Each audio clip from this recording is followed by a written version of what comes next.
Bangsa Indonesia bisa menciptakan mahakarya 1000 tahun yang lalu berupa struktur bangunan yang rumit dan presisi seperti Candi Borobudur, Candi Prambanan, dan banyak lagi candi serta peninggalan fisikal lainnya yang membuktikan ketinggian ilmu konstruksi dan arsitektural bangsa Nusantara. Kemudian, senjata tradisional Nusantara yang kebanyakan berupa senjata pendek dan tusuk, tidak tajam bahkan sisi kiri kanannya. Mengapa bangsa Nusantara bukan bersenjata sabet? Kita jelaskan sedikit tentang metalurgi persenjataan. Bangsa Viking muasalnya bangsa Arya. Di Eropa dulu, pedangnya menggunakan bahan besi atau fero. Kemudian bangsa Timur Tengah, bangsa Cina, juga pedang mereka menggunakan bahan fero atau besi. Katananya para samurai Jepang berbahan titanium, kuat dan lebih ringan. Dan semuanya material-material tunggal, bukan material campuran atau alloy dalam besi atau warangan tadi. Sementara senjata tradisional Nusantara bahannya terbuat dari campuran logam,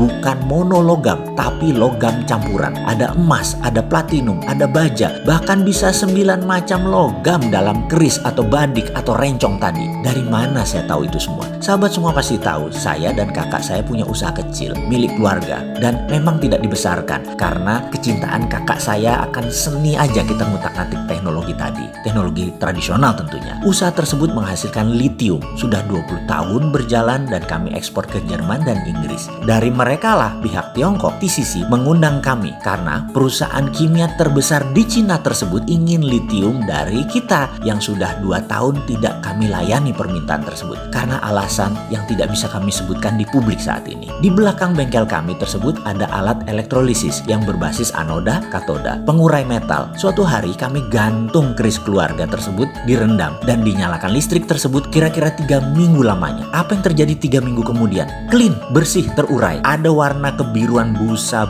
buih di atas permukaan air tadi. Ada yang ke bawah jatuh, ada yang menempel di anoda. Biasanya menempel adalah tembaga yang disebut anoda slime, yang jatuh warnanya keputihan mengkilap. Yang kesemuanya kita kumpulkan, kita keringkan, kemudian kita bakar di furnace dengan suhu tinggi. Yang di bawah tadi adalah platinum oxide, yang mengambang adalah gold, murni, emas. Semoga hal ini menjawab lagu karya Sunan Kalijogo yang ada kata-kata emas kumambang, emasnya mengambang. Ya sudah, untuk seterusnya Anda pikir dewe ya. Jadi kembali ke cerita tradisional Nusantara. Mengapa senjata tradisional Nusantara tidak terbuat untuk sabet? Jawabannya, kalau dibuat pakai 9 bahan metal, ya jadi berat. Mending senjata tusuk, itu pun tumpul kiri kanannya. Lah ngasahnya pakai apa? Pernah nggak Anda melihat ngupas mangga pakai keris? Ngupas mangga pakai badik masih mungkin karena tipis. Tapi ada nggak yang mengupas buah tadi pakai keris? Ada orang nggak tajam kiri kanannya. Oke, kita lanjut. Di sisi lain, karena itu senjata tradisional bangsa Indonesia diperlakukan seperti pusaka di semua wilayah. Ya memang karena mahal barangnya. Kembali ke sejarah Nusantara, sumber daya alam yang berlimpah tadi, terutama mineral, Gajah Mada tahu memanfaatkannya untuk mempersatukan Nusantara. Wali Songo memakainya untuk mempersatukan umat, dan Presiden Soekarno memakainya untuk mempersatukan kekuatan nasional melawan imperialisme. Lalu ada pertanyaan, setelah Gajah Mada dan Hayam Wuruk Majapahit itu pudar, setelah Soekarno yang membangun Indonesia menjadi negara terkuat di Katulistiwa itu pudar atau selesai masa jabatannya, Indonesia saat ini mengapa menjadi negara di tengah-tengah saja? Mengapa Indonesia menjadi negara mediocre? Apa karena orang pinter, free thinkernya tidak mendapat porsi bermain? Para inventor banyak dibatasi, para pembaharu reformer nggak banyak bisa bergerak karena aturan dan ketidakberpihakannya negara. Apa karena semua aturan-aturan negara tadi seakan untuk kepentingan sekelompok orang dan pesanan pebisnis asing-asing? Inovasi penemuan tidak banyak yang mendunia. Saat ini Indonesia ini negara pengekor bukan, negara imitator bukan, negara inovator bukan. Mau kemana nih arahnya? Kita ini hanya jadi pasar aja ya. Kita mencoba mengingatkan, bangsa besar bukan karena sumber daya alamnya, bukan karena letak geografisnya, bukan karena siapa temannya, tapi bangsa besar karena pemimpinnya visioner dan membangun sumber daya manusianya maksimum, bebas berkarya. Kemudian pemerintahnya membangun infrastruktur sesuai potensi anak bangsa. SDA, sumber daya alam, dan letak geografi yang strategis itu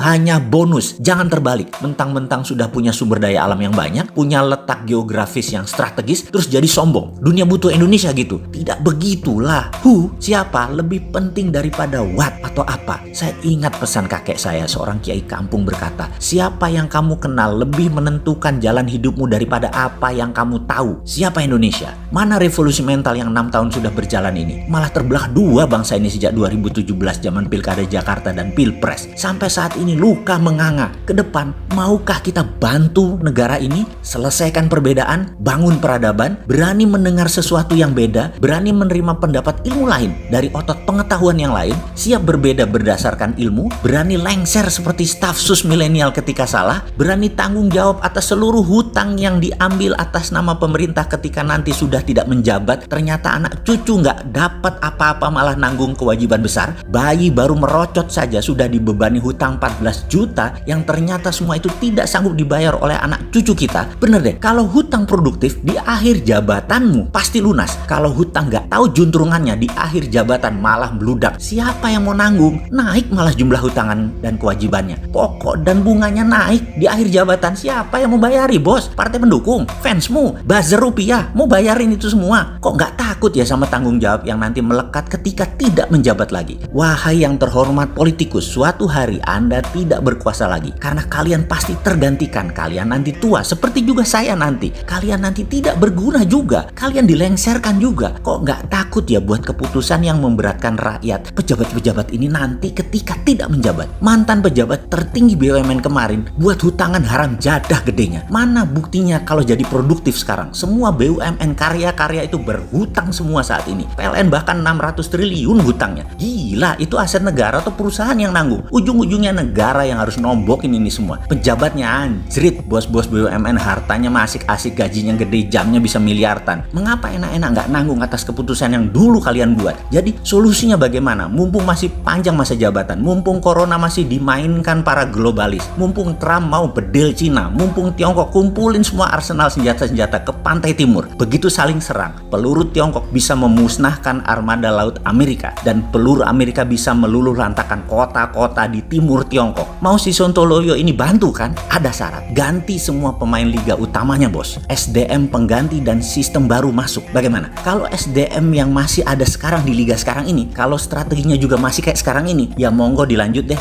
Kita ini tipenya penyerang soalnya, nggak tahan main bertahan.